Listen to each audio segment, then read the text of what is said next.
오늘 하나님 예배하는 모든 성도님들 가운데 주님께서 주시는 평강이 늘 함께 하시기를 바랍니다. 우리 잘 오셨습니다. 주님의 이름으로 환영합니다.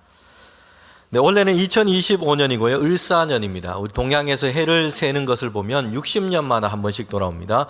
을사년을 시작하고 있습니다. 성도 여러분, 을사년 하면 우리나라는 참으로 아픈 역사를 가지고 있습니다. 1905년이 을사년이었습니다. 여러분, 그때 어떤 일이 있었습니까? 우리나라에는 을사늑약이 있었습니다. 일본의 제국주의 폭거 아래서 조약을 맺게 되는데 우리나라 외교권을 박탈당하는 이런 슬픔을 안고 있습니다. 당시에 일본은요, 러시아와 전쟁에서 크게 승리를 하게 됐습니다. 그리고 그 기세를 가지고 이제 우리나라를 본격적으로 침탈하게 된 것입니다.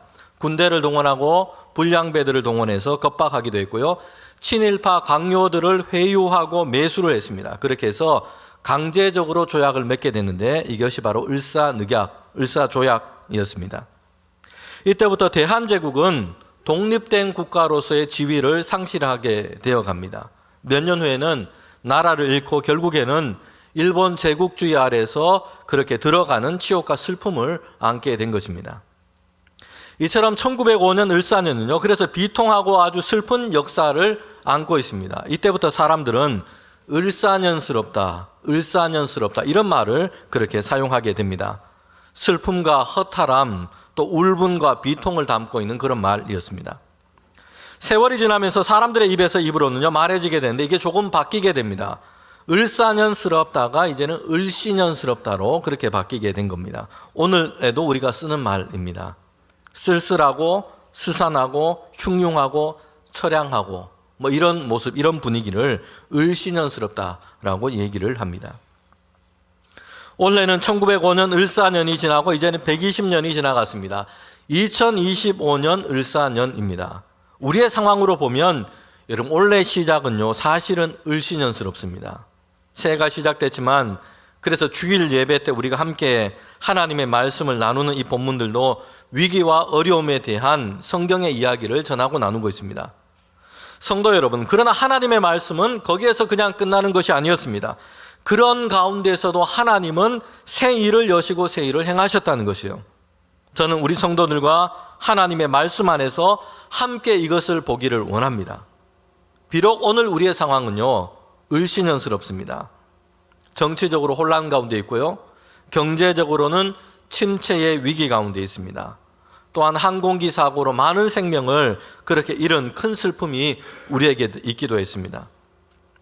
그러나 우리 성도들은 하나님께서 새 일을 행하여 주시기를 기대하고 또한 우리는 기도합니다.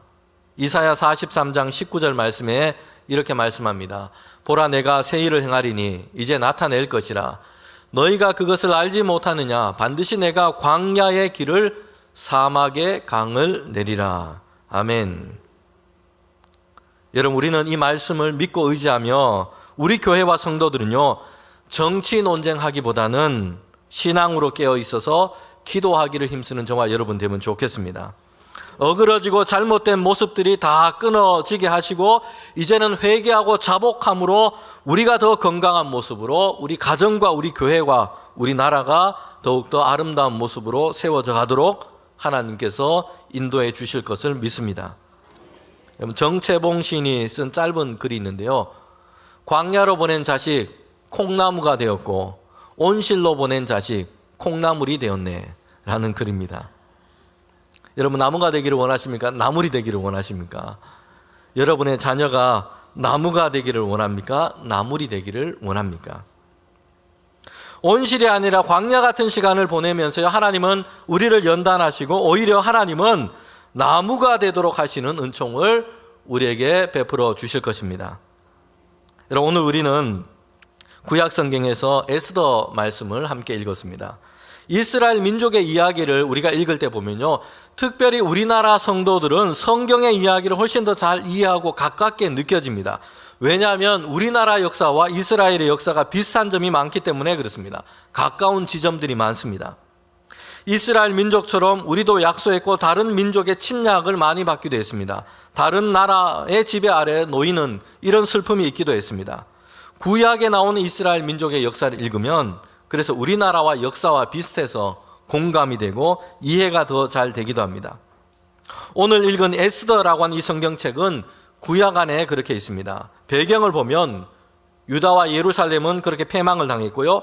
에스더서의 이 시대적인 배경은 포로민으로 살아가는 유다 민족의 이야기를 지금 얘기를 하고 있습니다. 그러니까 이 분위기가 시작부터 썩 밝지는 못한 것입니다. 유대인들은 페르시아 제국 안에 살고 있습니다. 당시 페르시아 제국은 영토를 넓히고 확장해 가고 있었습니다. 다른 주변의 나라들, 주변의 민족들이 다 복속되었습니다. 페르시아 제국 안에는요, 그러기에 여러 민족이 다 예속되어 살아가고 있는 이런 큰 제국이었습니다. 그런데 그들 중에서도 이 유대 민족은요, 그 수가 특별히 많았다든지 신분과 지위가 높았다든지 이런 부류는 속하지 못했습니다. 주목받았던 이런 부류는 아니었던 것입니다. 이런 유대인들에게 생각지 못한 큰 위기가 오게 됩니다. 그냥 몇몇 사람들이 당하는 이런 위기가 아니었고요. 개인적인 어떤 위기와 시련이 아니었습니다. 페르시아 제국 안에 살아가는 유대 민족 전체가 지금 목숨을 잃고 해를 당할 수 있는 이런 큰 위기가 그들 앞에 놓인 것입니다. 민족적인 위기라 할 수 있습니다. 여러분, 이 위기는요, 하만이라는 사람에 의해서 진행이 되었습니다. 에스더 3장 1절에 보면 하만에 대해서 이렇게 소개를 하고 있습니다. 그는 아각 사람이었고 함무다다의 아들이었습니다. 그런데 황제가 이 하만의 지위를 높여서 모든 대신들 위에서 있는 총리 대신으로 그렇게 세웠던 것입니다. 대단히 높은 지위에 올라갔던 겁니다. 그 하만이라는 사람은요, 아말렉 족속의 왕족 출신이었습니다. 총리 대신까지 되었어요. 그런데 이 사람은요, 매우 교만하고 악한 생각으로 가득했던 그런 인물이었습니다. 하만은요, 왕의 명령이 있기도 했지만 아무튼 다른 사람들에게 절을 받고 인사받는 것을 이렇게 즐거워했습니다. 왕의 모든 다른 신하들은 하만 앞에서 꿇어서 절을 해야 했습니다. 그런데 그의 눈에 가시처럼 보이는 아주 불편하게 만드는 한 사람이 있었습니다. 모르드게라는 인물이었습니다. 다른 사람들은 다 무릎을 꿇고 절을 하고 있는데 이 모르드게는요, 하만 앞에 무릎을 꿇지 않고 절을 하고 있지 않은 겁니다. 주변 사람들이 타의르기도 하고 충고도 했죠. 왕의 명령이니 그냥 해라. 절을 하는 게 좋겠다. 그렇지 않으면 무슨 해를 당할지도 모른다. 그렇게 하는데도 모르드게는 하지 않았던 겁니다. 하만은요, 이런 모르드게 때문에 크게 분노했습니다. 남들은 다 하는데 저 모르드게는 왜 나한테 절을 하지 않느냐? 이런 모습 때문에 격분하고 그는 분노했던 것입니다. 성도 여러분, 이런 하만의 모습은요, 하나님 없이 살아가는 사람들의 모습입니다.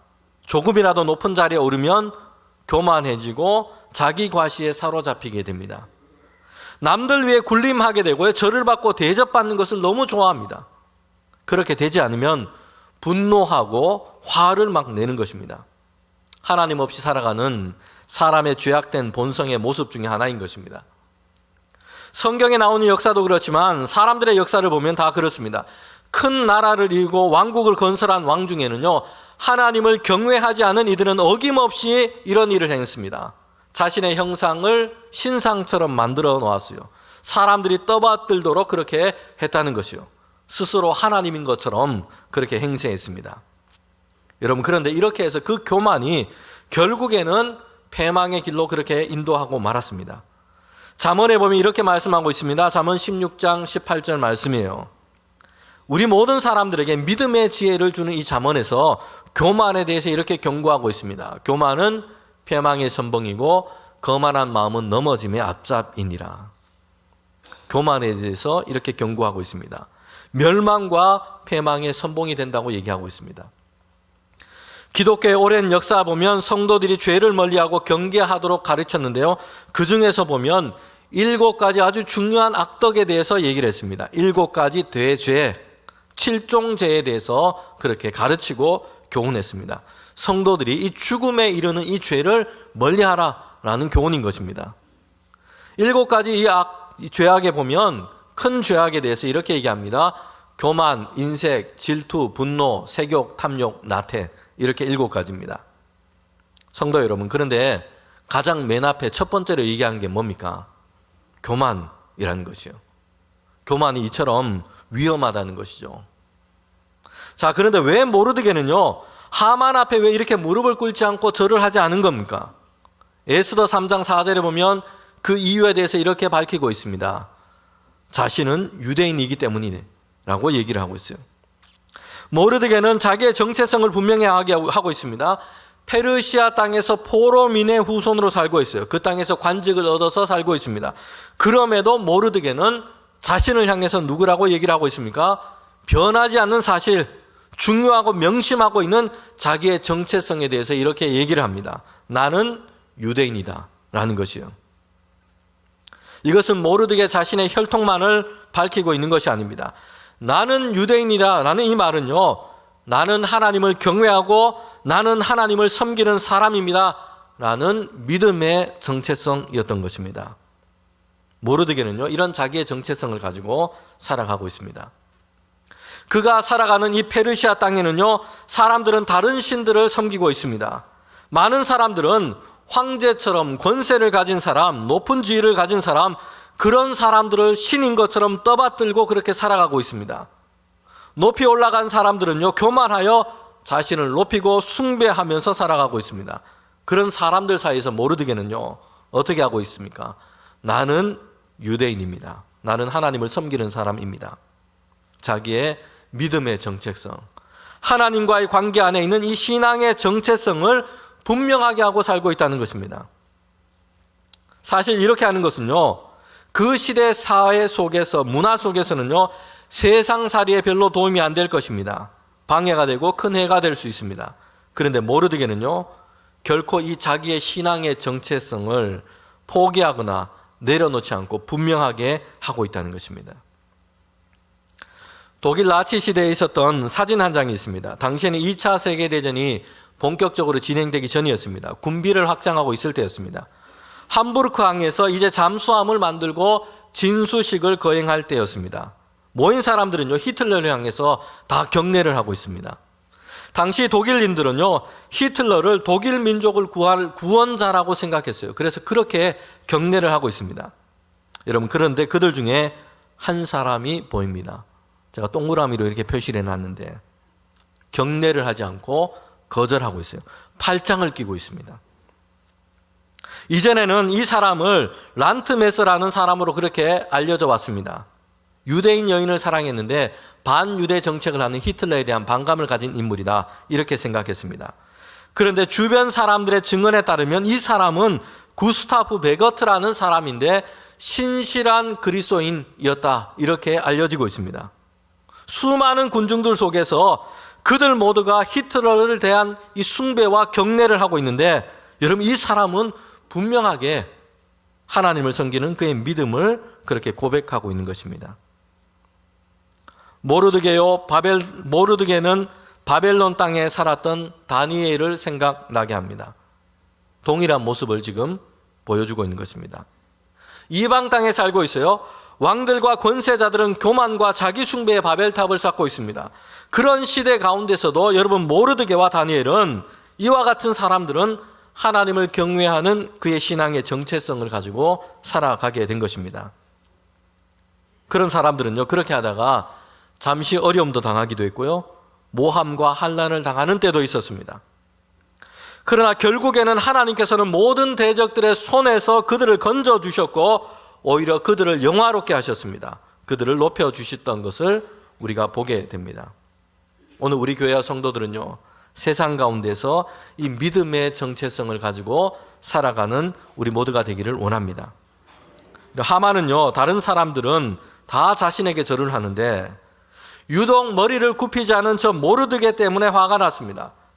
그런데 모르드게 한 사람만 없애는 것으로 만족하지 못하고요, 유대인 전체를 지금 없애려고 그렇게 계획을 하고 있는 것입니다. 모르드게가 없어지더라도 다른 유대인들이 또 자신에게 절을 하지 않게 될 것이다, 이렇게 생각을 하고 있습니다. 그래서 그가 세운 계획은요, 악의 극치입니다. 에스더 3장 6절에 보면 온 나라에 있는 모든 유대인들을 다 멸하고자 한 겁니다. 그 제국 안에 있는 모든 유대인들을 다 죽일 작정을 한 것입니다. 하만은 교만할 뿐만 아니라 아주 잔혹한 그런 인물이기도 했던 것입니다. 그래서 하만은 아하수에로 왕에게 나갔습니다. 유대 민족을 모함하면서 고발을 합니다. 왕의 법령을 지키지 않은 한 민족이 있다라는 것이요. 그러면서 하만은 왕에게 이렇게 고발하는 것입니다. 중요한 명분과 주장을 내세웁니다. 이 나라를 위해서, 바른 통치를 위해서 왕이 내린 이 법령을 세우기 위해서 전 민족을 없애버려야 한다라는 것입니다. 여러분, 그런데 실제로 하만의 마음속에 있는 게 뭡니까? 그가 얘기하는 이런 중요한 명분이 아니에요. 하만의 실제로 그 마음속에 있는 것은요, 자신의 사적인 분노였던 것입니다. 유대 민족을 다 죽이려는 그런 계략이었습니다.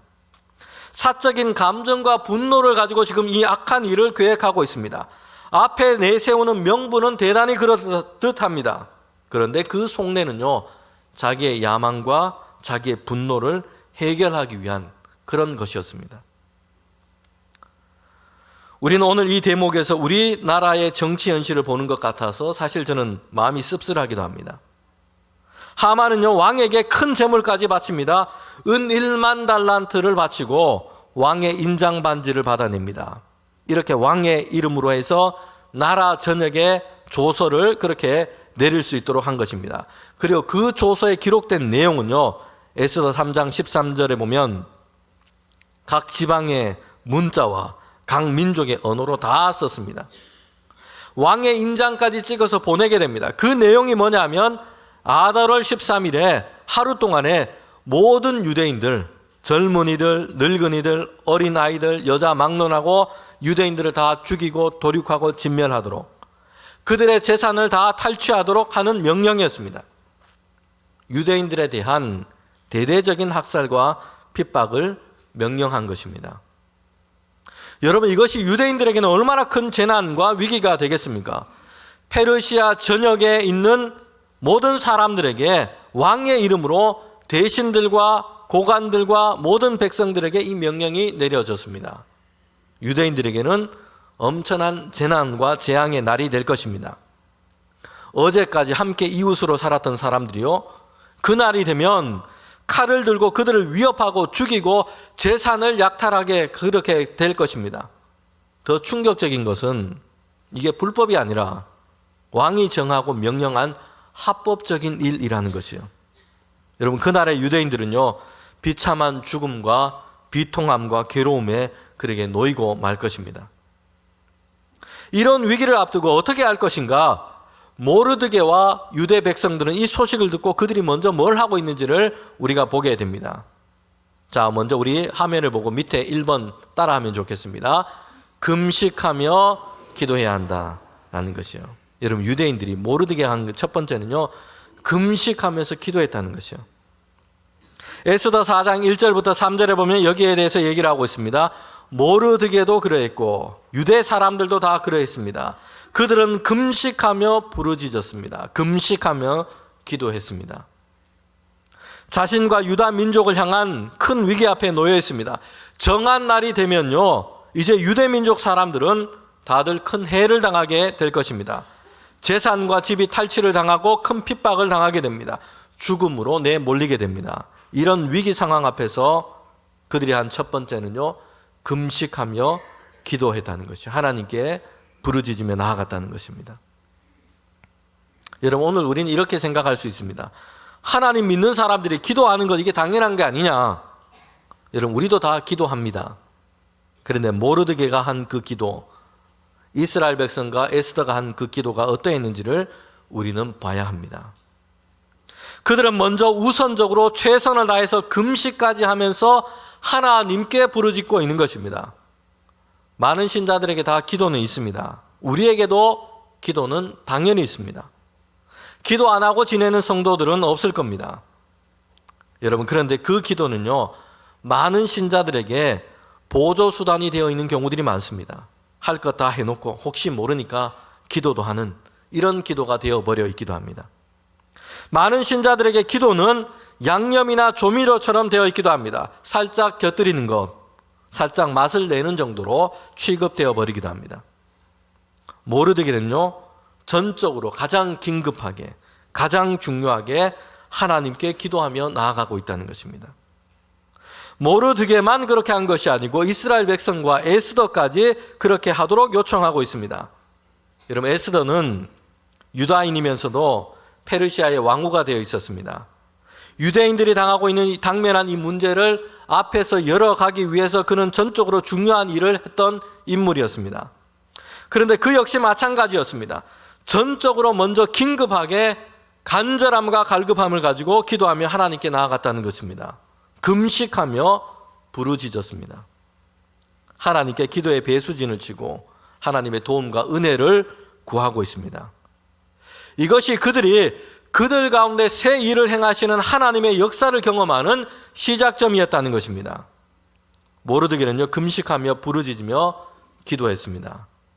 식사를 안 하는 것, 이게 먼저 중요한 것이 아니고요, 그의 욕망과 필요를 다 내려놓고 그의 힘을 빼고 전적으로 하나님을 붙드는 기도였던 것입니다. 간절함으로 하나님을 향해서 나아가고 있습니다.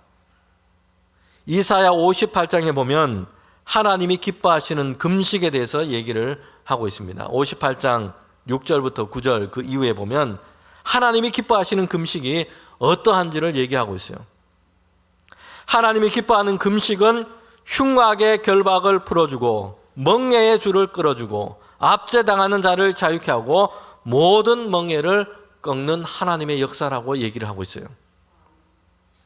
하나님이 기뻐하시는 그 금식은요, 이제 그 금식으로 하나님께 기도하여 부르짖을 때에 하나님께서 응답하시고 부르짖을 때에 하나님께서 그들에게 말씀하시겠다라고 말씀합니다. 하나님이 기뻐하시는 금식이 이렇게 하나님의 역사를 이루는 놀라운 통로가 될 것을 말씀하고 있는 것입니다. 여러분, 이사야서의 이 말씀은요, 하나님이 이렇게 기뻐하는 금식이 있다라고 얘기하고 있는데, 이 말씀은 반대로 하나님이 기뻐하지 아니하시는 금식도 있다는 것입니다. 이사야 58장 1절부터 5절 읽은 말씀의 그 앞부분에 보면 여러분, 이스라엘 백성이 금식하고 있었어요. 기도하고 있었습니다. 그런데 그들은 하나님이 기뻐하시는 금식을 하고 있지 못했기 때문에 이 말씀을 하신 것입니다. 그들은 어떻게 금식하고 기도하고 있었냐면 하나님이 기뻐하지 아니하시는 금식을 하고 있었습니다. 그들은 금식하면서도 오락을 구했고요, 금식하면서도 논쟁하고 다투었던 것입니다.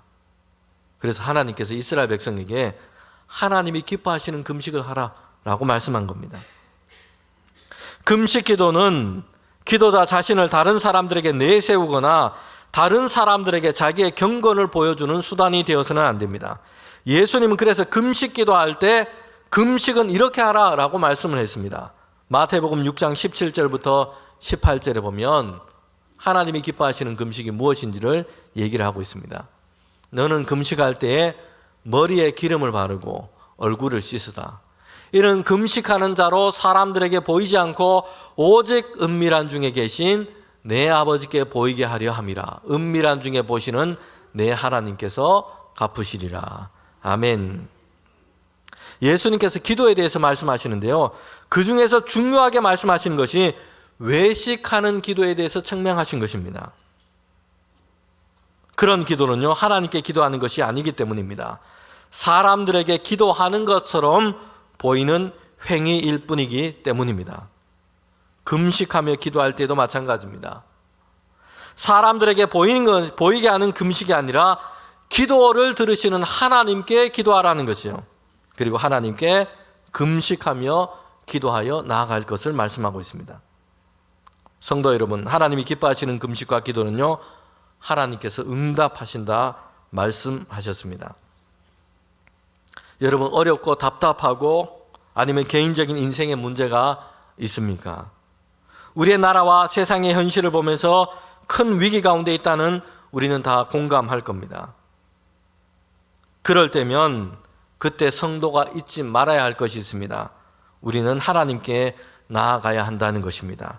하나님께 간구해야 합니다. 하나님이 기뻐하시는 금식을 하십시오. 하나님의 도우심과 은혜를 구하십시오. 그러면 결박과 멍에가 풀리고 하나님의 놀라운 응답을 받게 될 줄 믿습니다. 우리는 에스더서를 읽으면서 그 위기 가운데 행했던 이스라엘 백성의 모습, 그리고 위기를 돌파하기 위해서 했던 그들의 모습을 보게 됩니다. 두 번째 우리가 함께 따라 읽읍시다. 함께 읽겠습니다. 내가 헌신해야 한다라는 것입니다. 내가 헌신해야 한다라는 것이요. 에스더의 결론은요, 오늘 설교의 제목과 같습니다. 슬픔이 기쁨이 되었습니다. 유다 백성들은 그들이 미워하고 대적했던 이들의 손에서부터 구원함을 받게 됩니다. 탈취당하고 죽일당할 이런 위기 가운데 놓였었는데 상황이 다 역전이 되었어요. 여러분, 그런데 그 가운데 그 중간에 어떤 일이 있었습니까? 에스더라는 여인이 행했던 일이 나오게 됩니다. 에스더는요, 당시에 왕후였습니다. 생각지도 못했는데 왕으로 그렇게 간택이 되었습니다. 에스더는 궁궐에 있고 왕후의 자리에 놓여 있었습니다. 유대인들이 당할 그 위기와 재난 가운데서도 개인적으로 에스더는 그 위기를 피할 수 있는 그런 위치에 있습니다. 성경을 우리가 천천히 읽다 보면 왕조차도 왕후인 에스더가 유대인인지를 잘 모르고 있을 정도였습니다. 여러분, 그런데 에스더는 어떻게 하고 있습니까?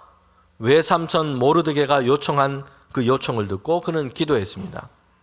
그리고 이제 왕 앞에 나아가게 된 것입니다. 에스더가 이렇게 행한 일은요, 우리가 생각하는 것보다 대단히 위험한 일이었습니다. 왕의 부름을 받지 않고 왕 앞에 나아가는 것은요, 규례상 해서는 안 되는 일입니다. 처형을 당할 수 있는 일이었습니다.